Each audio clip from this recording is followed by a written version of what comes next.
Welcome to the Fuck It podcast, where fuck it means setting the fears aside and having the courage to embrace who we truly are.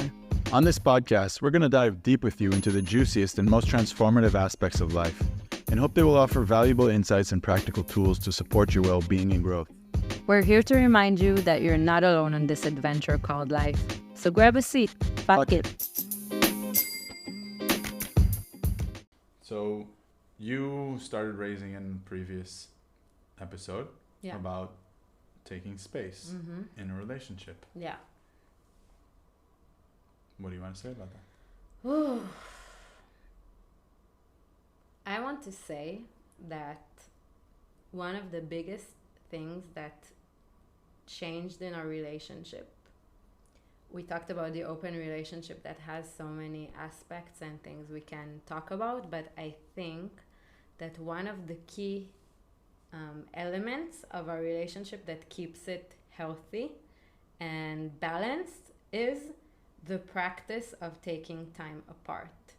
And because we live in a lifestyle that is so much connected, that we spend a lot of time together, even though this past few months we were spending more and more time apart. I don't know if it's true, actually, I don't know.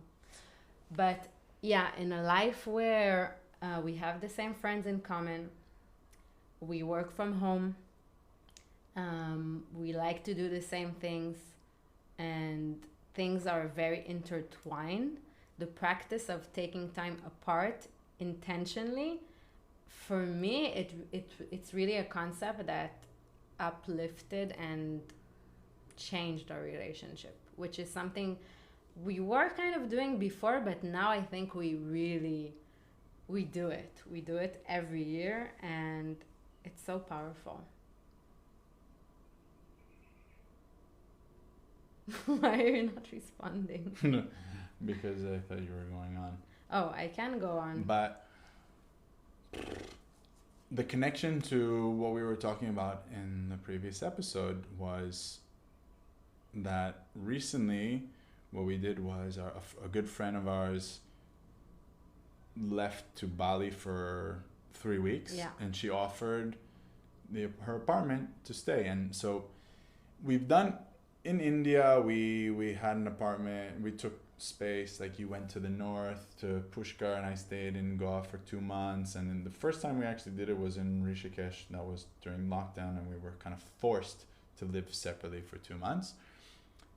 And when we arrived in Thailand, in Pai, we were able to take a place for a few weeks separately.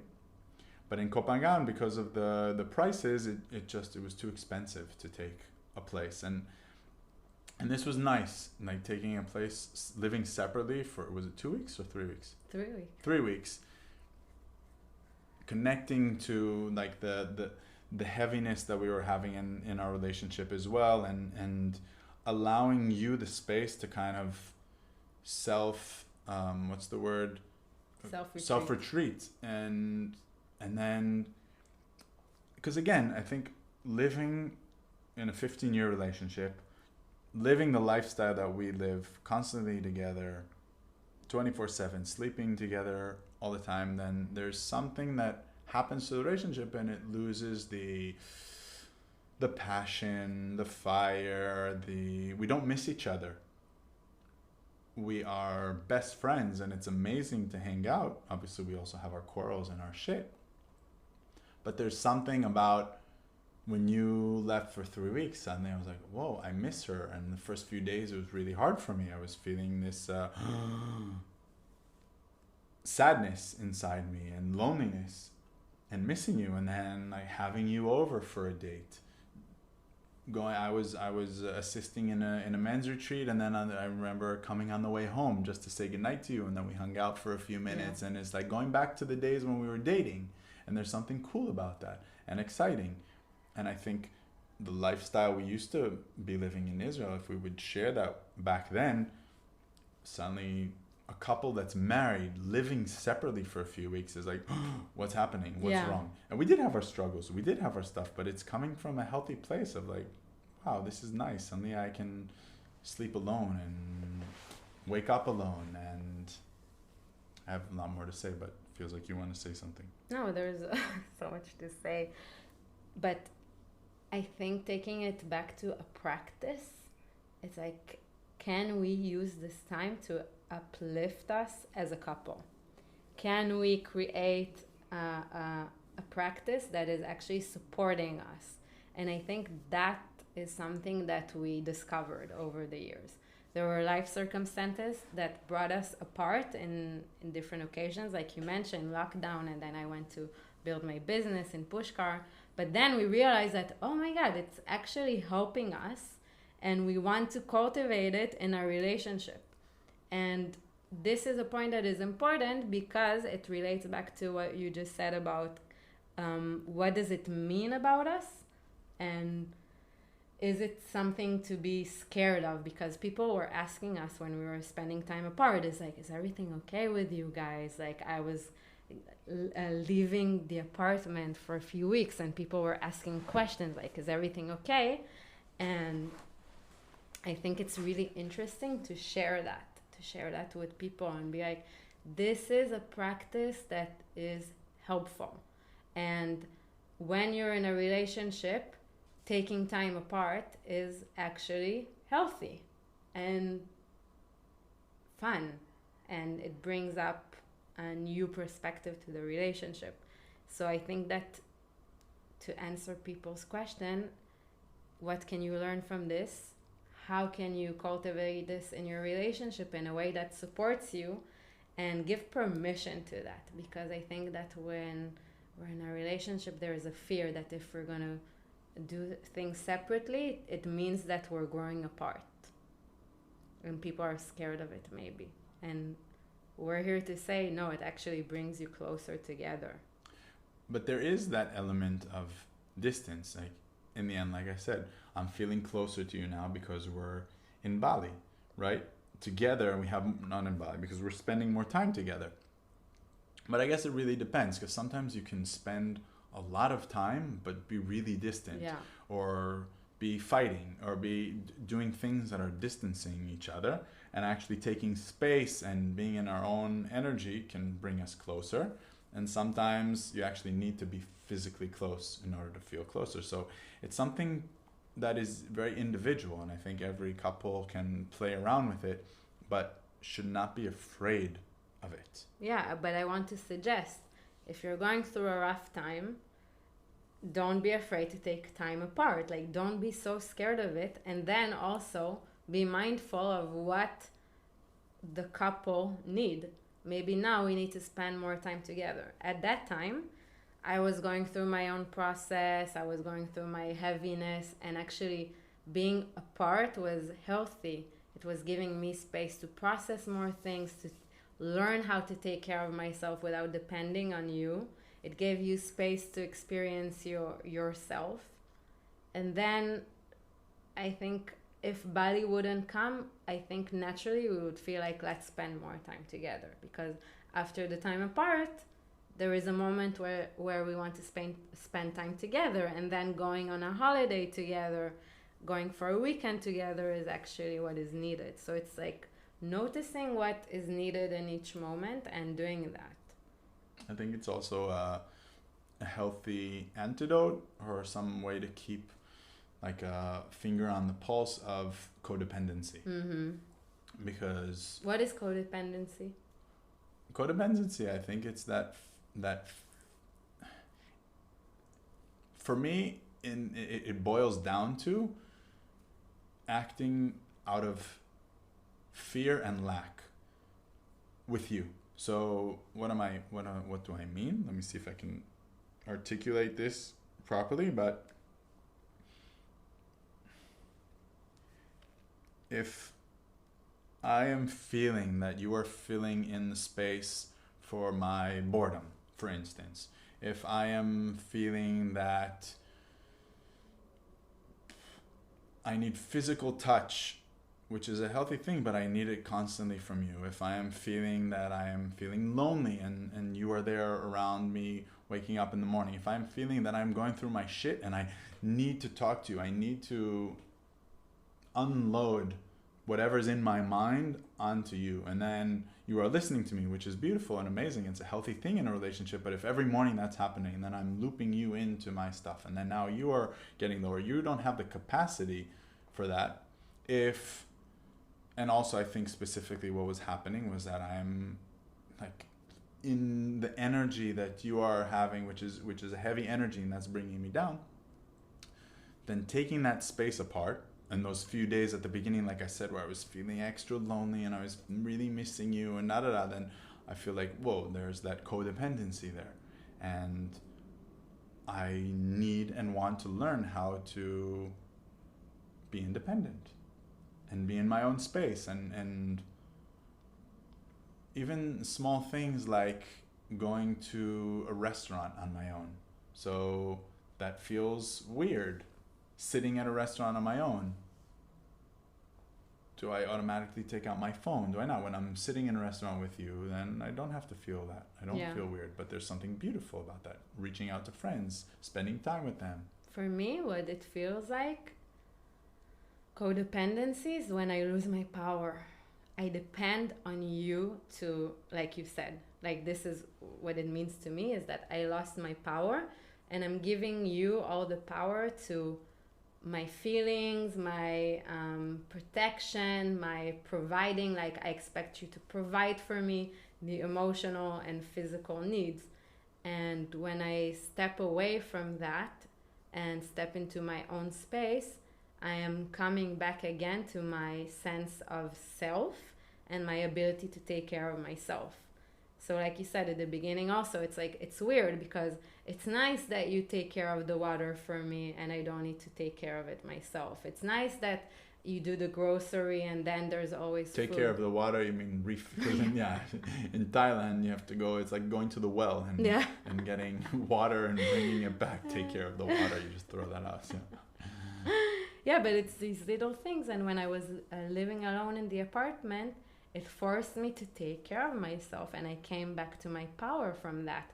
And also being in my own energy is suddenly, yes, like you said, I have my own thoughts.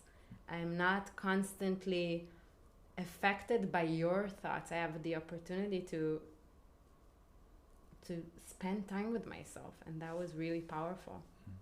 And it's okay that we have different chores that we do, and some things I'm more comfortable with and some things you're more comfortable with. That's fine, but it's reminding oneself that it's okay. I've heard so many times where people broke up or people get divorced, where the man takes care of all the bills and all the stuff like that, and then suddenly the woman is like, oh, what do I do? Or then like, or the woman, she takes care of all like making the house neat and nice and beautiful and yeah, it was just... Yeah.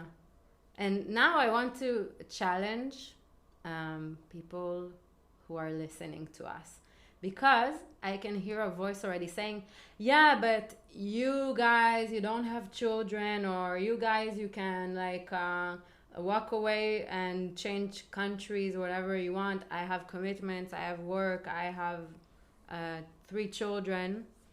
And while I highly respect it, and I respect the fact that it's true, there are more commitments and it's harder and more challenging to do. But is it not possible? Is it really not possible for you as a mother to trust your partner, the father of your children, to take care of the children for 2 days, and you go and take a night for yourself? I met a family in Goa at the time that she was teaching about the cycle and the woman's cycle, and she said that when she started bleeding, she always, like once a month, go and take a night for herself. Is it not possible to do that? To actually like prioritize your alone time so that you can be a better mother and partner? That reminds me of speaking to a friend like a year ago, and she had 3-4 kids, and she wasn't feeling well, so she had to go, I think, to the Dead Sea for her skin and be there on her own. And she left her husband with the 4 kids, and she was constantly on the phone, calling them, making sure and she was able to realize, wow, I'm not trusting him. Yeah. And he was like, trust me, I got this, go heal. And I think that's another thing, when we return to our individuality, whether it's just with our spouse or with our kids, it's noticing how much of our energy is put into another person, or how much of our self-worth is derived from taking care of someone else. And then suddenly when it's like, it's just me, it's like, wait, what do I want? What do I actually want? What is good for me? And I think many times it's really hard for us to just be on our own and ask those questions. Fear of boredom, or just fear of we don't know what to do. So we like to be distracted by others, even if it's annoying, even if we're so used to that. And there's something about suddenly being alone and taking time to do what we want. So it's really a matter of what's important to us and what kind of stories do we tell ourselves about what's possible and not possible. And it has to do with all the choices we make in our lives. The people think that they can't change their jobs, that they can't go on a big travel with their families. Everything is possible. It's a matter of what's really important to you. And is it important to you to be independent? Is it important to you to be in your power? Can you change something small so that you can feel better? And what we do is experiment with it to the extreme. And we're here to share how it looks like on the more extreme version. Because a lot of couples fear taking time apart, and we are used to doing that on a regular basis.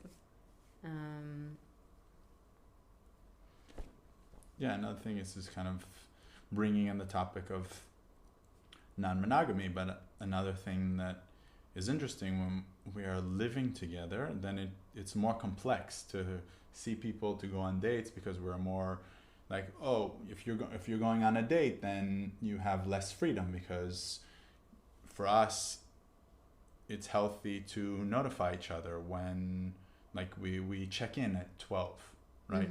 If you're on a date, or come back by a specific hour, because it can be too intense for me to go to sleep alone.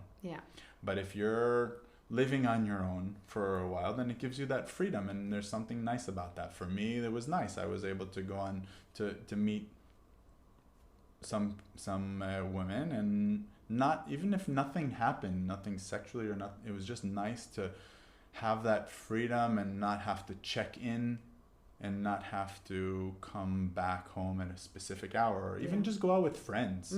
Like, there's something about, I think I went out with friends to a party and stayed out till late. And it's having that individuality and that opportunity to keep experiencing individuality despite being in a relationship. It's playing around with it. Yes, staying and being in a long-term committed relationship, you give up part of your individuality, you give up part of your freedom, but you don't have to give it all up. There are ways to play around with it. And I think after those 3 weeks, it was like, great. And then we came back together, and it was really fun to come back together. It took some, maybe a few days to get used to it again. But the more we practice it and the more we bring that into our lives, then it's more fluid, and we can just kind of and here, next weekend, you're planning to go visit a friend for a few nights in a different part of Bali. That's great. I'm excited about that, and I'm really excited about being with you right now. But I'm also excited about having that space again. And it's really cool. And I really enjoyed when you invited me over. I cooked dinner for you. Suddenly it was like exciting to spend time together. We had really nice quality dates. It connects to what we were saying at the beginning about the birthdays. Like, when we're constantly with each other. So we go out on a date, but it's just part of this rhythm. And there's something about making that cut, like we're living separately, and now you're coming into my space, or I'm coming into your space. And it gives this moment of reflection. For me, it makes me feel alive also. What does? Those times apart, it's like my senses are more awakened suddenly. Right. And again, we're just giving an example of one way of doing things. There are so many ways to do that. We know some couples, I've heard of couples that they have separate houses, and they have a perfectly happy, monogamous even relationship. So maybe we explore that one day. It's more about the bottom line is like explore what works for you. I think that's the main lesson. Explore something that is different from what you're doing that works for you. Yeah, like what works for you? Is that a desire you have? Explore it. See how it feels. Maybe you'll discover you hate it. But what if you love it and it's the best thing that could happen to your relationship? And I think the key to it is that taking space from your partner, from your loved ones, from your children doesn't mean you love them less. Yeah. The fact that we are saying, hey, I love myself and time with myself is important does not mean that I love you less. And that is a very important distinction, which took us many, many years to overcome. Still, till this day, I think the first time, how did it start in India? The lockdown was what created that, but it's not true because I remember we were living together. And then suddenly out of the blue, you're like, hey, I'm thinking I'm going to do a yoga TTC. No, I think you said, I'm going to do a yoga TTC. It's a month long. And I was like, I became super stressed. I remember I started sweating. I was like, I've never lived without you. I've never, and especially in a foreign country, in India, I've never traveled alone. What the fuck do I do? This is really stressful. And then I saw that it was something that was very important to you. And I think I also felt like, wait, she doesn't want to spend time. She doesn't want to be with me. She's going to do a month without me. This means she doesn't love me, or as much as I believed. It took time to get used to that. In the end, lockdown came and we ended up being 2 months apart. But I think making that shift in the mind and understanding, no, the fact that you want to invest time and space in yourself, in your self-development, does not come at my expense. It's a matter of trusting the relationship also. Totally. Can you trust your relationship that it's strong enough so that even if you're apart, there's still a connection? Like, can we trust that taking care of ourselves and being individuals will not come at the expense of our relationship? It's finding the balance, right? The opposite is true, because if you are now centered because you took space, when we come back together, there's a lot more focus and a lot more attention that you can give, and presence that you can give to the relationship. And I say it with asterisks. Yeah, because there are times when if you don't pay enough attention, you can grow apart a lot. Yeah. So it's also making sure that you don't take it too far if it's important to you to stay close. And that is the play and the balance that we play with. Mm-hmm. And it's just noticing that there are, I think, people, they go and do their like a master's degree after they've been in a relationship. They go work, so they're spending and they spend time with friends. These are things that socially are acceptable of spending time. Maybe there are other things that I'm not noticing now, but living apart is like whoa, or taking a weekend apart is like whoa, and putting a question mark on that and asking yourself, like, does it really have to be that dramatic? And I'm curious to ask the listeners, to ask you guys, do you do these things? What do you do to find? Yeah, I'm curious to know what other practices are out there. Yeah, very curious to hear from you guys if you want to share in general. Very, very curious to hear your voices. And so, is there anything else you wanted to say on this topic before we end? I think we touched on a little bit on how it affects us in terms of the open relationship, and maybe that's something that we can explore in the next episode. Yeah. Because there's a lot to say about that. There's a lot, and but for now, just the takeaway is check in with yourself and see if there is a way for you to find more time for your individuality, to really listen, to create that space, that head space, that mind space, that emotional space, to really check in and see what do I want? What is good for me? What works for me? Yeah. How can I better my life without all of the voices around us, which could be family, friends, spouses, children. And how to communicate it in a way that is not coming instead of, but towards our relationship. Yeah, that's very important. Like if this desire comes up to you, right? We didn't really share how to do it in the proper way, but yes, I think that it's very important. Like, if learning from that time in India, if you would have come and said like, listen, I love you very much and I love spending time with you and and then there's this thing I'm thinking of doing. What do you feel about it? And I feel it's going to be really good for my self-development. Obviously, it's not, we can't be together at that same time because I'm going to be in the yoga thing, and yoga is not something that interests you, and it's also something I want to do on my own. How do you feel about that? And I feel that at the time you were just like, I'm doing it. And then I felt, so this is something is very important, how it can be a very, very different conversation, how you communicate. If you communicate it that way, saying like, this is important to me, but let's talk about the amount of time. Let's start, let's play with it. Maybe there's one night at the beginning. Because we don't have to give up on our dreams and these things just because we're in a partnership. Yeah. Thank you for another episode. And again, please share, like, spread the word if this touched you, if you feel that someone can benefit from this. And let us know what you thought about this episode. Yes. See you next time. Bye-bye.